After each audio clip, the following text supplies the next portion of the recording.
ചുരം കയറിയവരൊക്കെ വ്ളോഗറും ആകുന്നില്ല, sling bag തൂക്കിയവരൊക്കെ ടൂറിസ്റ്റും ആവുന്നില്ല. ഊർജാന്ത്രത്തെ വെല്ലുന്ന രീതിയിൽ വളവിലൂടെ കാവാലയെ കളിച്ചുകൊണ്ട് ബസ്സുകൾ പോയിക്കൊണ്ടേയിരുന്നു. കുറെ നാളായി കോണ്ടാക്ട് കീപ്പ് ചെയ്യുന്നില്ല എന്ന് പറഞ്ഞ് ചങ്കും ഫാമിലിയും മൊത്തത്തിൽ മൈൻഡാക്കിയില്ല. ചൂട് കാരണം കുറച്ചു നേരം കാറ്റ് കൊള്ളാനിരുന്നു. ഫുഡ് ബ്ലോഗർ ആവാനുള്ള ആശമൂത്ത് വൈകുന്നേരം ചായക്കടയിൽ കയറി ഞാൻ കൽമാസ് കണ്ട് എല്ലാം മറന്നുപോയി. ഫുഡ് ഷെയർ ചെയ്യണമെന്നാണ് എന്റെ വീട്ടുകാർ എന്നെ പഠിപ്പിച്ചത്. ബീച്ച് ലക്ഷ്യമാക്കി പോയപ്പോൾ വഴിയിൽ നമ്മൾ വേർഡ് ഓഫ് ദി ഡേ കണ്ടു. Correct pronunciation, alternate pronunciation. ബീച്ചിൽ ഫ്രീ ആയിട്ട് കൊറിയോഗ്രാഫി പഠിപ്പിച്ചു കൊടുക്കുന്ന ഒരു ചേട്ടനെ കണ്ട് 1-2 സ്റ്റെപ്പ് ഞാനും പഠിച്ചു. കുറച്ചു നേരം കഴിവുകൾ നന്നായി പുറത്തേക്ക് ഇട്ടു. ഞാനൊരു സ്ട്രീറ്റ് ഫോട്ടോഗ്രാഫർ ആണേ. ആ ചേട്ടന്മാരെന്നെ ഓടിച്ചു വിട്ടതുകൊണ്ട് ക്ഷീണം തീർക്കാൻ ഒരു ഉപ്പ് സോഡ മേടിച്ചു കുടിച്ചു. കാർഡ് എടുക്കുമോ എന്ന് ചോദിച്ചപ്പോൾ ആ കടക്കാരനും എന്നെ ഓടിച്ചു വിട്ടു.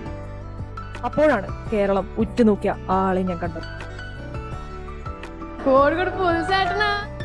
പിന്നെ പുരുഷന്റെ അനുഗ്രഹവും മേടിച്ച് അവിടുന്ന് ചലിച്ചു.